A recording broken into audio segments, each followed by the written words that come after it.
Hello and welcome. From the rooftop of the Hilton Hotel, the fun and fantasy city of Las Vegas, the boxing capital of the world, stretches out behind me. And here again, the spotlight falls on the young man who's added a new and deadly dimension to the world heavyweight scene, Mike Tyson.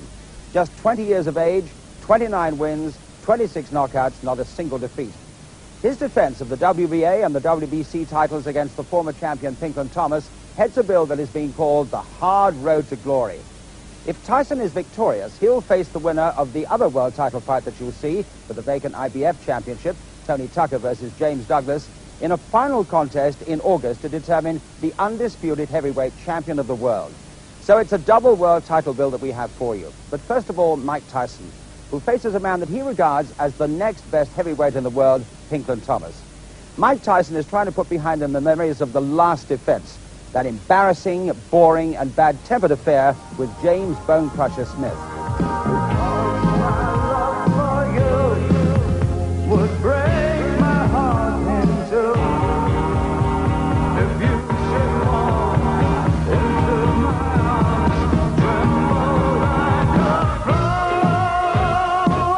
Anybody that takes the Bone Crusher Smith fight seriously and looks at it and say, well, this is Mike Tyson at his best, and this is the fighter that I expect to fight when I fight Mike Tyson, they're going to be in for a lot of trouble. I think that Tyson's so used to going in and racking guys on the chin and knocking them cold and walking away.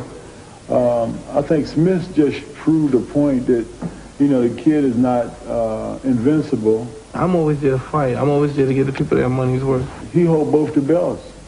So I respect him. I have to respect him because he's a champion. But the night of the fight, after the bell ring, I have no respect for him at all. Well, those are strong words from a man whose career has been marred by drugs, a flirtation with the pop world, and a broken marriage. Much of Thomas's renewed confidence is down to just one man, the maestro Angelo Dundee, the man behind Muhammad Ali, and the man who steered Sugar Ray Leonard to that historic comeback victory over Marvin Hagler. Dundee is not that impressed with Mike Tyson. Tyson don't belong in the same category as a Pinklon Tomas. And I don't mean that sarcastically or berating a Tyson. Tyson hasn't been to school yet. Now, all the qualities of a Pinklon Tomas beats Tyson. He's got the best jab I've seen since Liston. It's a crushing jab. It go right through him. All I can tell you is that him in the right frame of mind, him in the proper conditioning, him not thinking of other things, it's a heck of a fighter. He's the best heavyweight out there. So Thomas's hard road back has brought him to Las Vegas and a demanding date with the youngest ever world heavyweight champion, Mike Tyson. The WBA and WBC titles are at stake. And now, with nearly 14,000 fight fans assembled in the outdoor arena of the Las Vegas Hilton, let us join at ringside the former world lightweight champion Jim Watt and leading off, Reg Guthridge. So the Rocky theme they're playing then for the entrance of Iron Mike Tyson. And now that Marvin Hagler and Sugar Ray Leonard are out of the picture, this is the man who's carrying the torch of boxing these days, the main man. Now this is obligatory to carry these belts. This is not Tyson's own idea. Both ruling bodies wanted. There it is, no dressing gown, sweating like anything, ready for business. What a fighter this man is. 20 years old, you remember. I use the word man advisedly.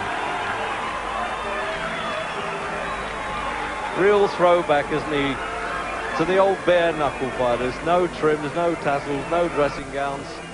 And walks in there, and Jim, it looks as though he's already worked 15 rounds. The sweat bouncing off him. Yeah, he's obviously done a good little workout in the dressing room before he came out. That's one of the things you have to admire about Tyson. He starts right at the beginning of the fight and never stops. So he's obviously got himself warmed up nicely. Introducing in the blue corner, fighting out of West Los Angeles, California, weighing in at 217 3/4 pounds, with a professional record of 29 wins, 1 defeat, 1 draw, and 24 KOs. He's rated #1 in the world by the WBC and is a former champion of that organization. Ladies and gentlemen, here is Pinklon, Pinky Towers. And in the red corner, fighting out of the Catskills in New York, weighing 218 3/4 He is undefeated in his professional career with 29 wins, no defeats, 26 KOs. He is the WBC, WBA, heavyweight champion of the world, Iron Mike Tyson.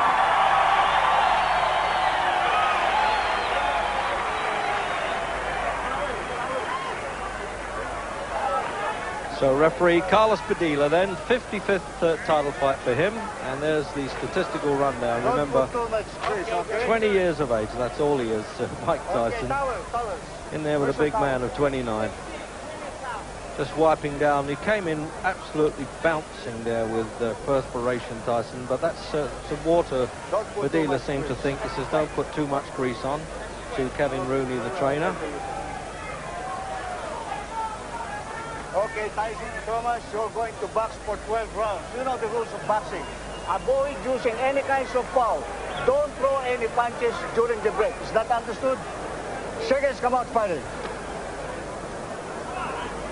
So there we go then. The final words from Padilla. I doubt whether these boxers really hear any of those words. They've got other things on their mind. And there he is. The main man then in the fight game today, Mike Tyson. And Pinklon Thomas has a pole of a left-hand punch, and he's going to need it. It's supposed to be a solid jab, a sort of prerequisite to throw a slugger off his stride, but can he stop this bull from coming in, who's still burning for not looking good in his last fight with James Bone Crusher Smith. And he's opening up at the start now, Mike Tyson. He does love those one-rounders.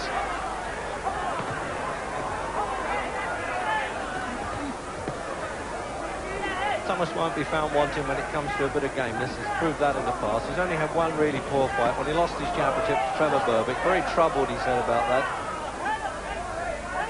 And seemed to genuinely fancy his chance against Tyson, but that didn't sway the odds makers at 6-1 on Tyson. And what a start by this incredible young champion, the youngest in history. He really must have worked out in the dressing room now. This left hook there, he switches that well. So it doesn't look as though that left-hand jab that cornerman Angelo Dundee has been telling Thomas to use is going to be much use to him. Now this is the Tyson we really know, isn't it? Trying to wipe out that memory of the Bone Crusher Smith waltz, and he's really laying it to Thomas at the start. The crowd loving it. Thomas hating it. 15 stone, 8 3/4 pounds of absolute mind, muscle, menace there, Tyson. Who's going to stop him midway through the first? Jim, what a fighter, Tyson. Tremendous power he has, Red. He doesn't pay anybody any respect whatsoever. He just comes straight through, pays no attention to what they're doing, and nothing that Thomas has shown so far is going to discourage him. Tyson's last two opponents have simply froze on the night with no belief in themselves. A lot depends on how much belief Thomas has tonight. But whatever they come in with, I think Tyson's putting a dent on that already.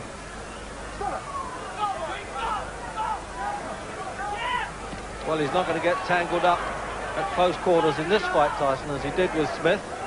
He's going to learn to break the spider's web and not get entangled in it, and he's really unloading some terrific punches. And he'll do well to get over this round now, Pinklon Thomas.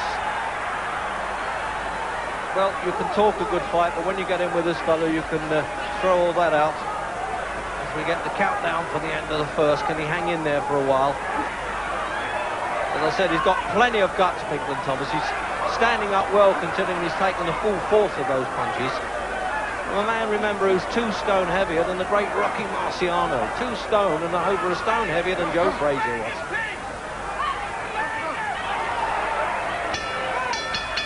And he's in there, Padilla. He's making sure there's no off-the-bell punches this time.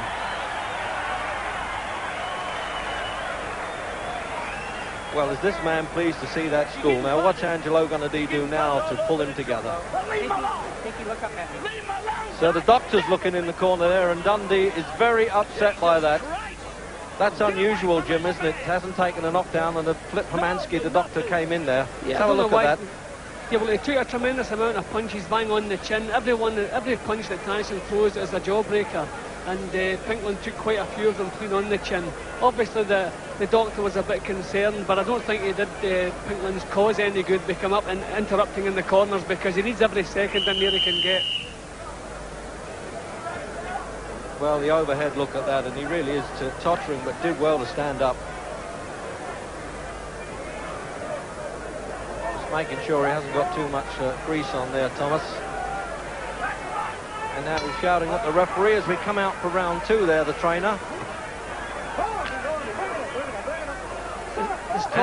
As Thomas stood in the corner there. Low punch there, Jim, sorry. Yeah, okay. No, I'm just thinking, he's the look of a man who's gone about 8 or 9 rounds instead of just 1. The way he was looking as he came out of the corner. Yeah, nobody knows the troubles he's seen on the face there as he came out.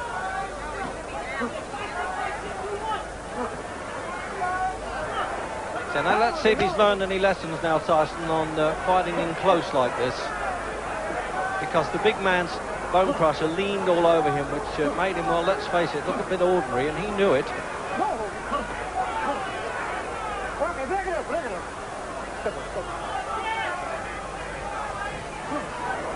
As he said, he wears black all the time, Tyson, because he likes to look the bad guy, although people who know him well say he certainly isn't outside the ring, and I agree with that. But inside, I tell you, this fella's an absolute terror.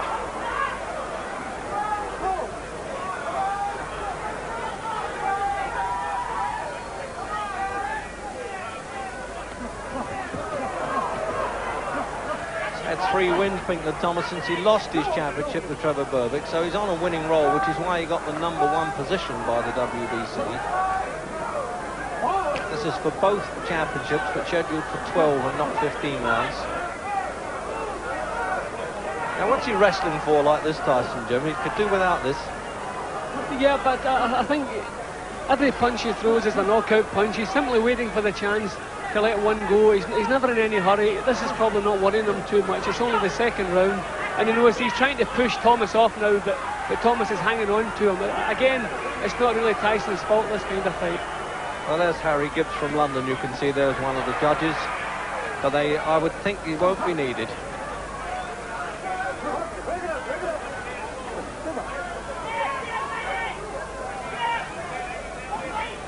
Thomas looked a bit sluggish in his last fight that I saw here against Danny Sutton. He won it.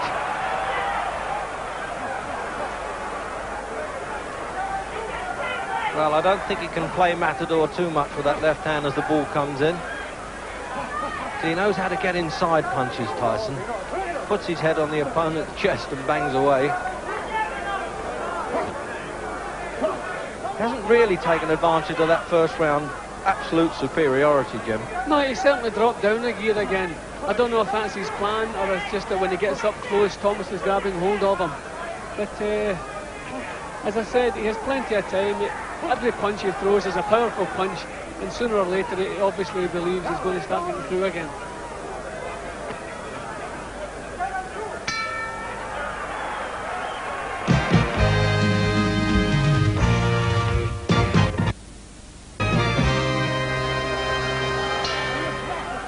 Into round 3, and Pinklon Thomas did well to overcome that really disastrous start there. But remember this, when Tyson has had to go the full distance, he's won so clearly. That's the impressive part of him. Often punchers who go for 10 rounds and 12 rounds in this case as well, they can look pretty ordinary, but he's won clearly on those.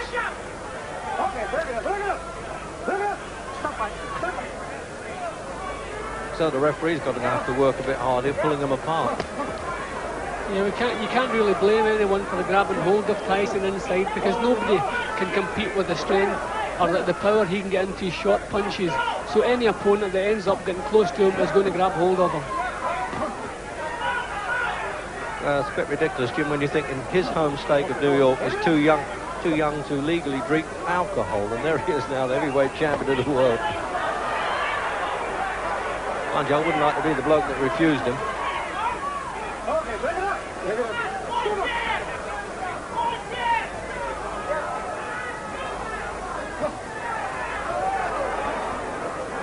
So looking at Thomas now, is he going to use this effective left-hand jab?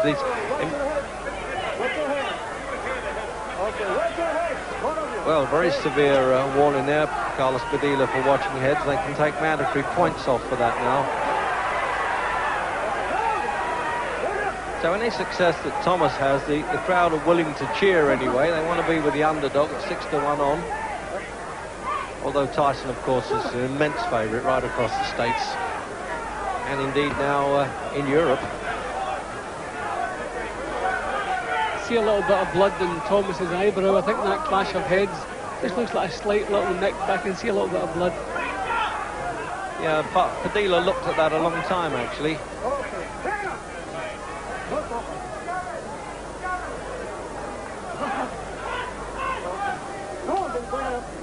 Well, we said he'd have to work hard there, the referee, and it looks as though he's going to.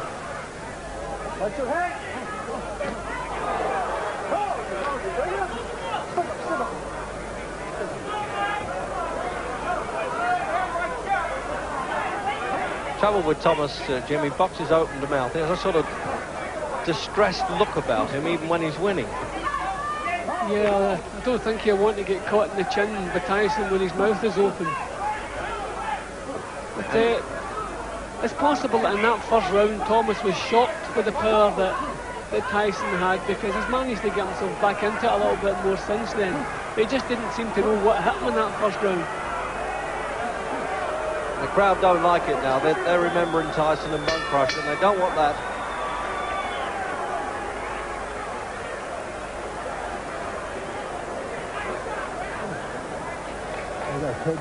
No, he's butting the heck out of you. He's going to go, but nail him. But go first. Don't lay in the clinches. I want you to go first out of everything, okay? Guy's bum's getting desperate. He's trying to butt the heck out of you, you know what I mean? It's all right. I want you to go first with everything. He comes jumping at you, go for him. You're here, you understand? You're here. You guys got to do it. You understand me? Let's have a look at this now. They're complaining about the head coming in a bit, Jim. Well, being that he is short and he's got to get inside, he obviously, even whether he's meaning it or not, he is a little bit dangerous with the head.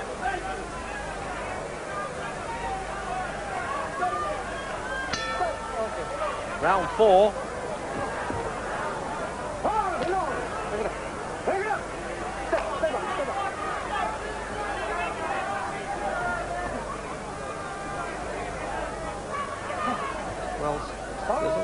A few fighters that said they could beat Tyson, but none have baited him in the way that Thomas did early on in the initial press conferences. So I think Tyson came in with a little bit of needle in the belly there. Oh, right over the back of the head. It's just as well for Thomas that. See, Tyson's going to have to throw punches on the way in.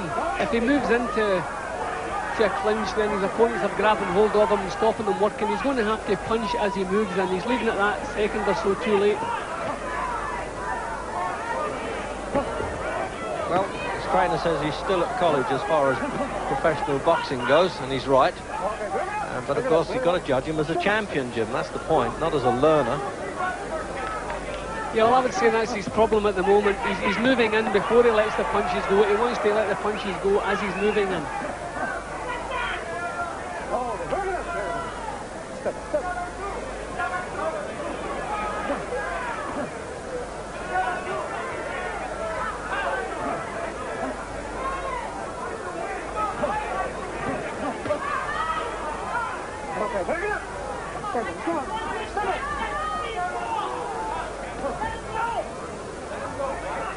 I suppose Thomas is hoping that Tyson might punch himself out a little bit. He likes the idea of people who have taken him to distance, but they've all been 6'5", and he does have trouble with tall fighters. He's supposed to be 5'11", Tyson, but there's often a dispute about that. He certainly doesn't appear it now. So it looks as though he's got to work a bit hard for his money. He's had to work to get in shape for this. $2.5 million there, Tyson. Well, Mike's game, you tell that to Tyson. He didn't even finish school and now has bought his first Rolls Royce.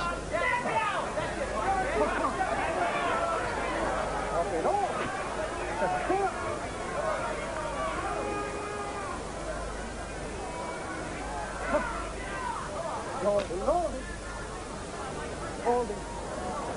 were never sure what kind of Pinklon Thomas would come in tonight. He's had one or two off nights. He's had brilliant times, had a few troubles, and admitted to being a drug addict at one time, and speaks openly about it.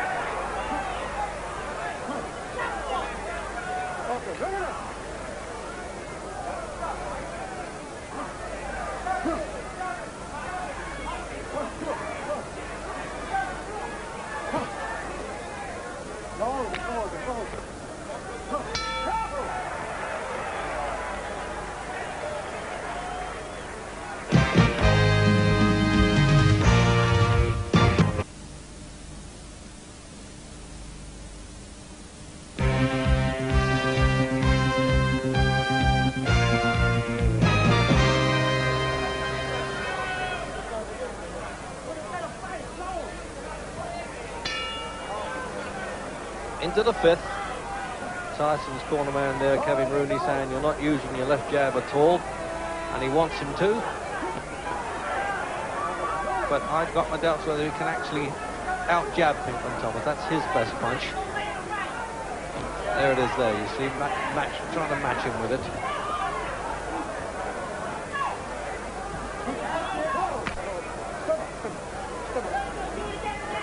What a chance for Thomas, though, almost out of nowhere he got this to get back to number one, $650,000. The cheap end of the purse, but enough.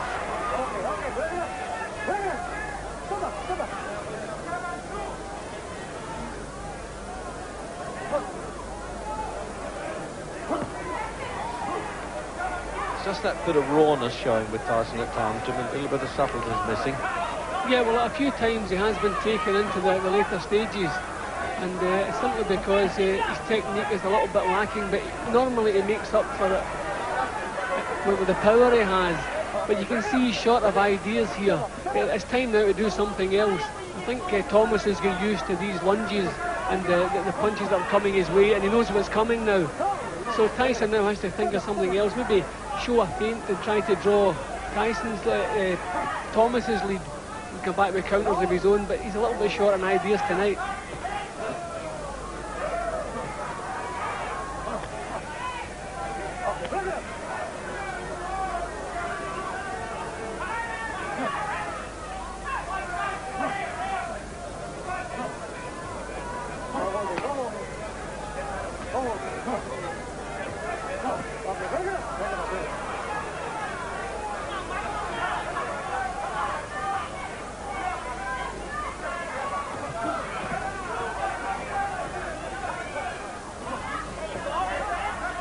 There's Tyson trying to use the left jab now. That's to break up the opponent's concentration with that a bit before he throws the heavy stuff. Although I should think those left jabs hurt enough. He doesn't stop saying watch the head, Jim, the referee, does he? I think he might take a point away from Tyson. Well, he was just a little bit dangerous a couple of seconds ago. Well, he certainly was there, but not with his head.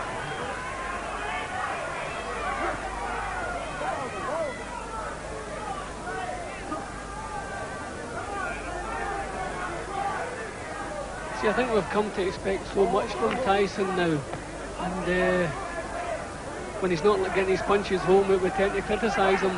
But we have to remember that not so long ago, Pinklon Thomas was regarded as the best heavyweight in the world. Just he wasn't paying attention. He is a top-class fighter.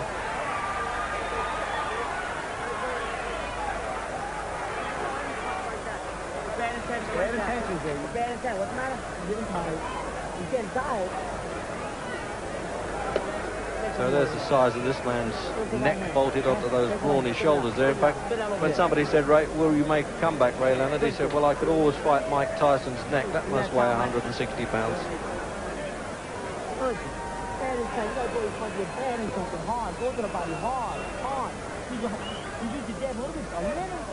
Have a look at some replay there, Jim, with the jabs coming in. Yeah, see, that was the head again. He was a little bit dangerous with the head that time. That's when the Dia warned him.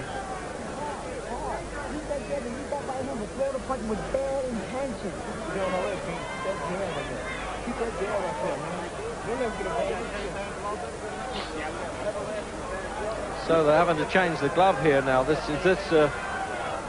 The Henry Cooper, Muhammad Ali scene all over again.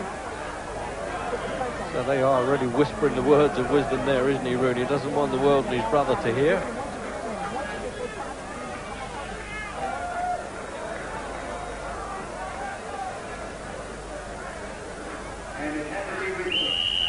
So the master of ceremonies announced to the audience there that the glove had torn and had to be replaced. And it's always good to know they've got the spare gloves on hand. Into the sixth.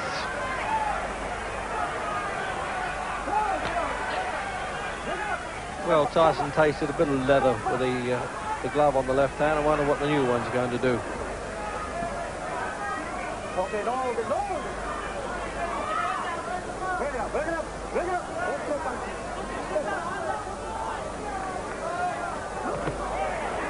Thomas has been saying that using the solid left lead like that is a sort of key to the door, and that opens everything up for him, but he just hasn't been able to hold this fellow off enough.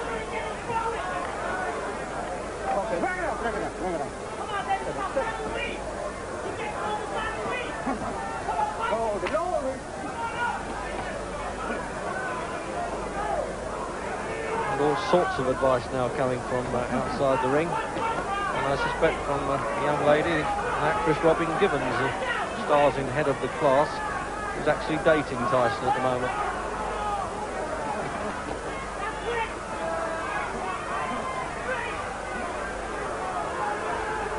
See, now the crowd are booing there, Jim, a bit unfairly, because they're fighting inside, and that proved it.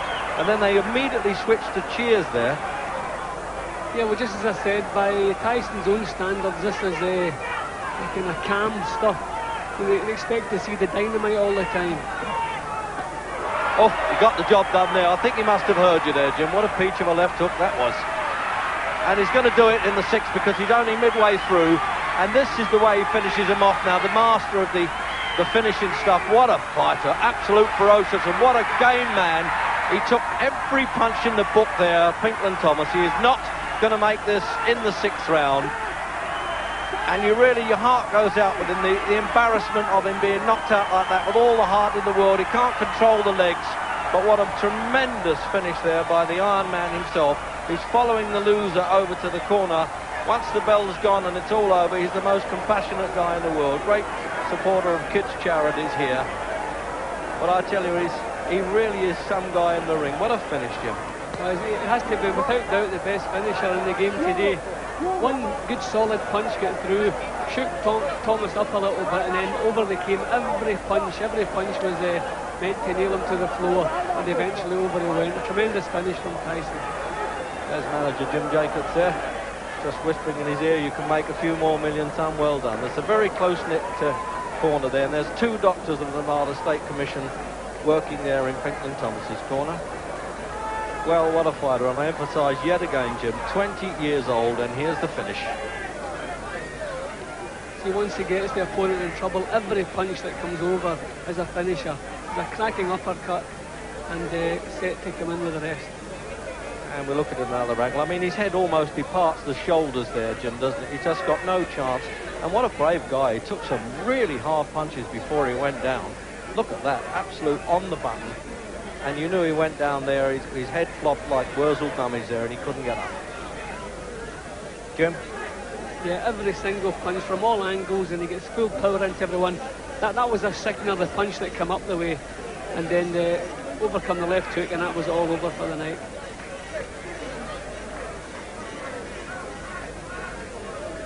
And once again there, this overhead shot now, you can see the real ferocity of this man in action.